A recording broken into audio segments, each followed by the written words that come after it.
Assalamualaikum warahmatullahi wabarakatuh.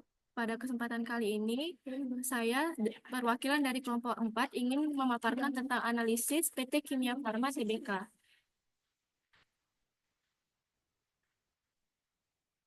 Berikut adalah berikut adalah anggota dari kelompok saya, yaitu ada saya sendiri, Vera Fasyahira, Agnes Lorenza, Alif Maulana Syadi, Muhammad Zaki Alan Fernando, dan Zalfa Fadilah Ananda. Nah, kami di sini memaparkan tentang analisis PT Kimia Farma Tbk.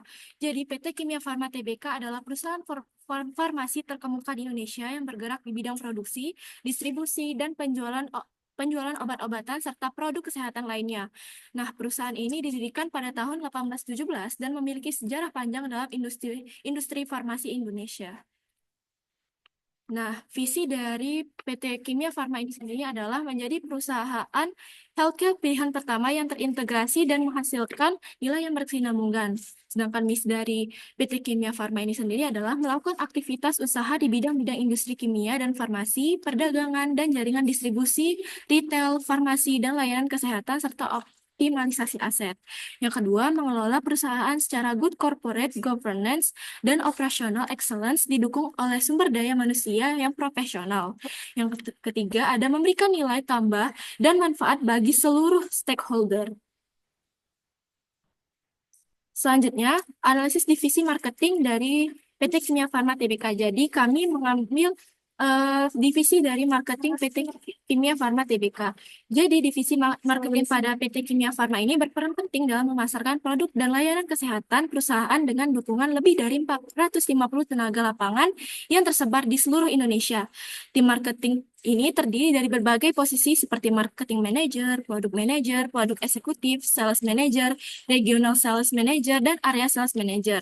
Nah, strategi pemasaran yang dijalankan meliputi optimasi saluran penjualan, terus strategi penciptaan permintaan, optimasi pemasaran digital, peningkatan kesadaran merek, dan serta kolaborasi kemitraan.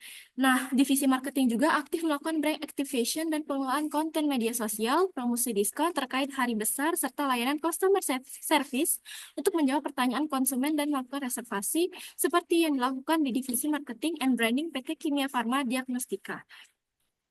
Oke, yang selanjutnya itu ada standarisasi serta kenyataan dari divisi marketing itu sendiri. Nah, di standarisasinya di divisi marketing PT Kimia Farma ini sendiri harus lulusan dari S1 Marketing dan Komunikasi serta memiliki pengalaman kerja di bidang marketing atau komunikasi, memiliki sertifikasi, kemampuan yang menyusun, kemampuan public speaking dan copywriting, kemampuan komunikasi dan negosiasi, disiplin, jujur, berorientasi pada hasil, serta berpenampilan menarik. Nah, ternyata kenyataan sumber daya manusia di divisi marketing ini sendiri itu adalah yang diutamakan itu adalah SMK Kesehatan, D3 jurusan kesehatan, dan bisa juga S1 semua jurusan. Yang kedua, diutamakan berpengalaman di bidang sales dan marketing minimal 1 tahun. Yang ketiga, keterampilan non-teknis. Nah, bisa juga berkemampuan komunikasi dan negosiasi yang baik, serta berpenampilan menarik. Nah, kalau keterampilan teknisnya itu berpengalaman dalam membuat event atau kegiatan atau acara kunjungan outlet farmasi, terus juga bersedia memenuhi target penjualan, siap bekerja di lapangan, bersedia ditempatkan di seluruh wilayah Indonesia, terus mempunyai kendaraan. Nah, selanjutnya itu bersedia ditempatkan di seluruh Indonesia.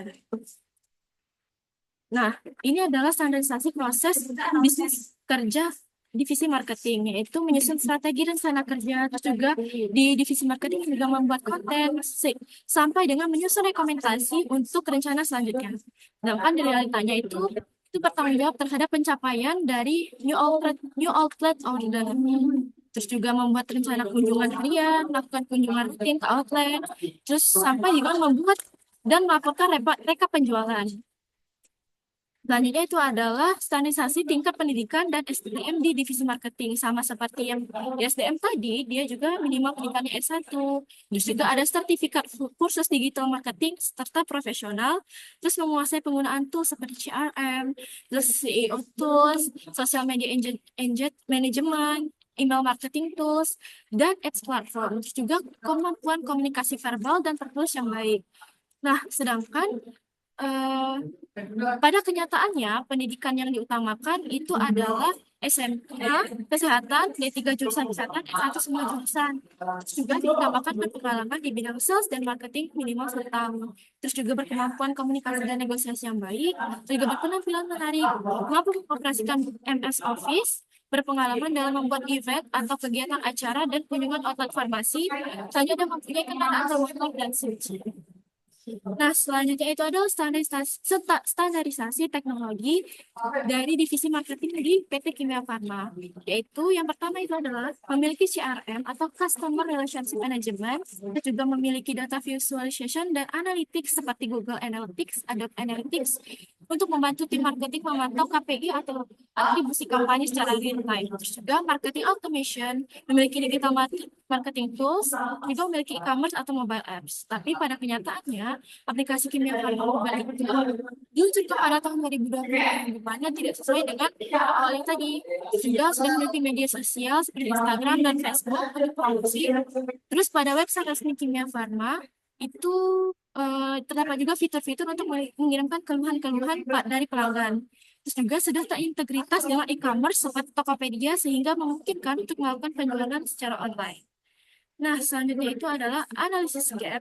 Nah, dari SDM sendiri itu tim standarisasinya itu harusnya tim marketing itu baru lulusan S1 di bidang marketing komunikasi dengan pengalaman yang relevan, sertifikasi tambahan, dan menguasai strategi digital marketing, public speaking, serta copywriting. Nah, mereka juga harus adaptif terhadap teknologi baru dan mampu menggunakan berbagai tools digital marketing.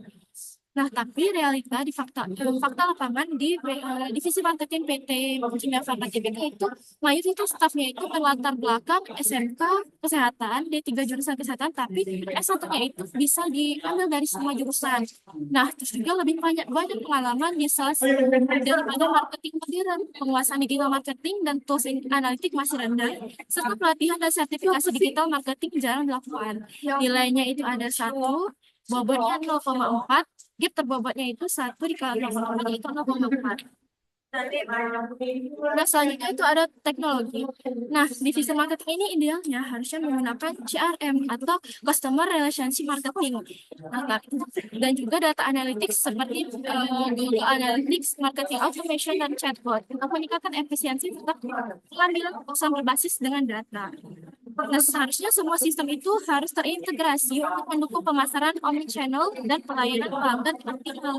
Tapi realitanya pada fakta lapangannya, penggunaan teknologi masih terbatas pada media sosial, digital marketing tools sederhana, dan aplikasi mobile Kimia Farma.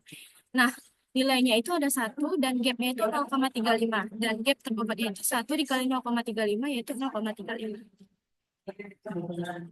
Selanjutnya proses kerja. Nah, proses kerja dari marketing ini harusnya agile, berbasis dengan data dan menggabungkan strategi online serta offline.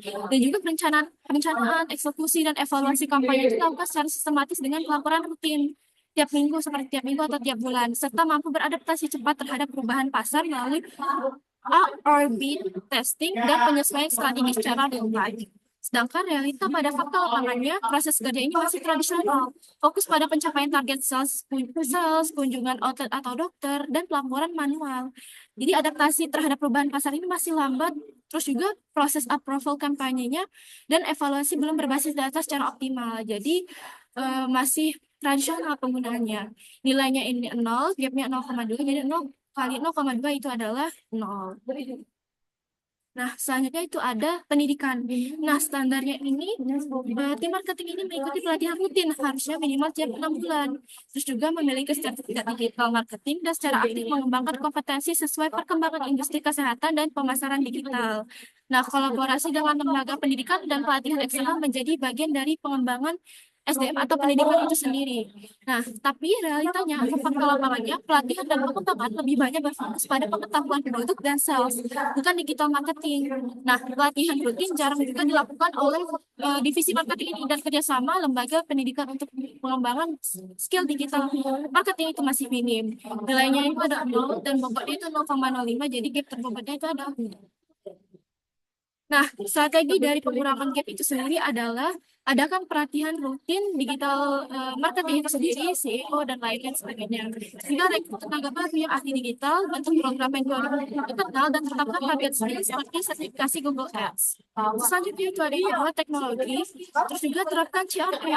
Sebenarnya itu adalah terapkan CRM dan marketing automation secara aktif.